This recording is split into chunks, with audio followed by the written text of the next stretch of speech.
Espace TV. Espace TV, le journal de 13h.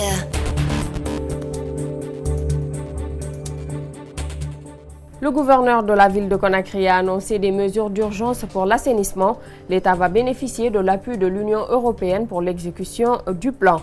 Muni de sa canne blanche, il enchaîne les plaidoiries dans les tribunaux de Douala au Cameroun. Janvier Alfred Ngalé, devenu aveugle à l'âge de 3 ans, est le premier avocat non-voyant du Cameroun.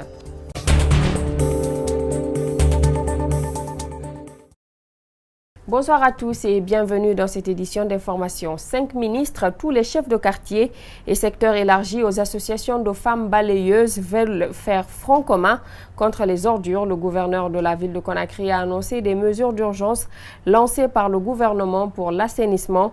L'État va bénéficier de l'appui de l'Union européenne pour l'exécution du plan. Mamadou Sadio Baldé, Amara Alexila. Pour une exécution efficace du plan d'urgence lancé par le président de la République, le général Mathurin Bangoura a réuni 5 ministres qui interviennent directement dans ce projet. Ils sont venus donc échanger avec les élus locaux afin de débarrasser Conakry des immondices. Dans un premier temps, environ 13 000 jeunes seront impliqués pour cette phase d'urgence. Cette mesure d'urgence sera appliquée pour 1 mois, mais la pérennisation qui nous concerne tous, que nous voulons tous, ne peut se faire qu'avec l'implication effective des collectivités à la base, notamment des chefs de quartier, des chefs secteurs, et la mobilisation des femmes dans les lieux comme les marchés, pour qu'elles aussi elles puissent se mettre dans la dynamique, pour que d'ici 1 mois, on puisse débarrasser Conakry de tous ces immondices que nous constatons un peu partout. Le ministre de l'Information et de la Communication lance un appel tout aussi urgent.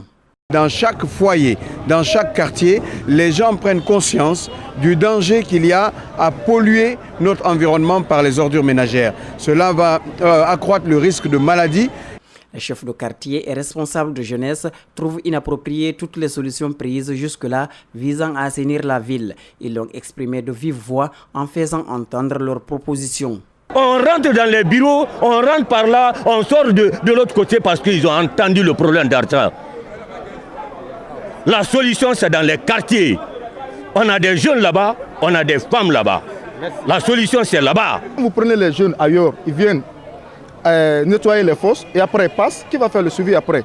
Mais quand vous identifiez les jeunes dans leur propre quartier, c'est eux qui connaissent mieux les points noirs par secteur et par quartier. L'Union européenne va financer ce projet du plan d'urgence. En attendant, les associations de femmes balayeuses, elles aussi, ont exprimé leur cri de cœur. Les réclamations formulées, les pistes de solutions mises sur table seront étudiées par les différents ministres. En fonction de leur domaine de compétences, ils apporteront des réponses appropriées. Comment préserver la santé des citoyens de Madina? C'est une question que se pose bon nombre de jeunes de la localité. Ce mardi, ils ont procédé au curage des caniveaux des différentes concessions du quartier, mais aussi d'une partie du marché totalement occupée par la boue. C'est une initiative qui est saluée par plusieurs commerçants de Madina. Mohamed Valek Touré, Aboubakar Din Kamara. Cette action de lutte contre l'insalubrité a été décidée par les jeunes de Madina en vue de préserver la santé des populations environnantes. Une initiative saluée à sa juste valeur par certains commerçants de Madina. C'est comme ça qu'ils le font chaque année. Chaque fois on est dans le bout comme ça, c'est eux qui s'organisent, ils viennent vers nous, ils proposent à ce qu'on s'entraide pour essayer d'enlever ça. Vraiment on les remercie, on est très rassurés. Donc pour la sécurité aussi ils nous aident. Madina, un centre d'affaires mais impraticable pendant la saison hivernale. La boue et les ordures se dressent sur les voies, une situation qui préoccupe les habitants du quartier. Quand on parle de la santé d'une personne, il faut enlever d'abord les ordures.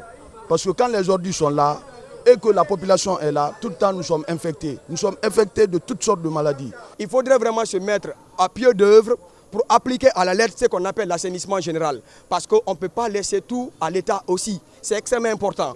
Malgré en Guinée, l'État est un peu défaillant dans sa responsabilité. Si l'État prenne vraiment sa responsabilité, quand je dis État, c'est moi, c'est toi, c'est tout le monde. L'État, ce n'est pas seulement le professeur Alpha Condé. L'État, c'est l'ensemble de la population guinéenne. Il faudrait qu'on ait vraiment une prise de conscience pour pouvoir vraiment assainir notre pays, notre capitale Conakry. Ils n'ont pas de moyens et ne bénéficient d'aucun appui.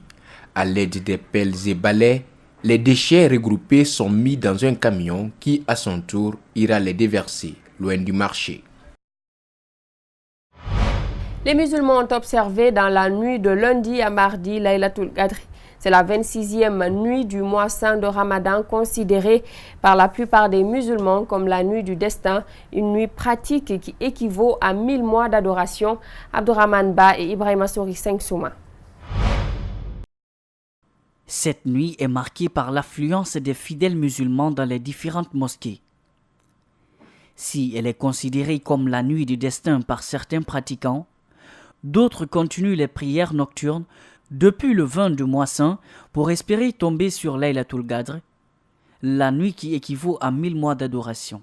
En effet, cette nuit, appelée la nuit de Laylatul Qadr, la nuit du destin, est une nuit très importante en islam. C'est une nuit qui figure parmi les 10 dernières nuits du mois saint de Ramadan.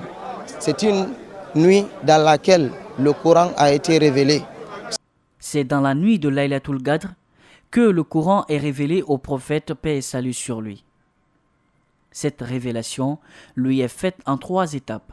Vous savez, le Coran a été révélé en 3 phases.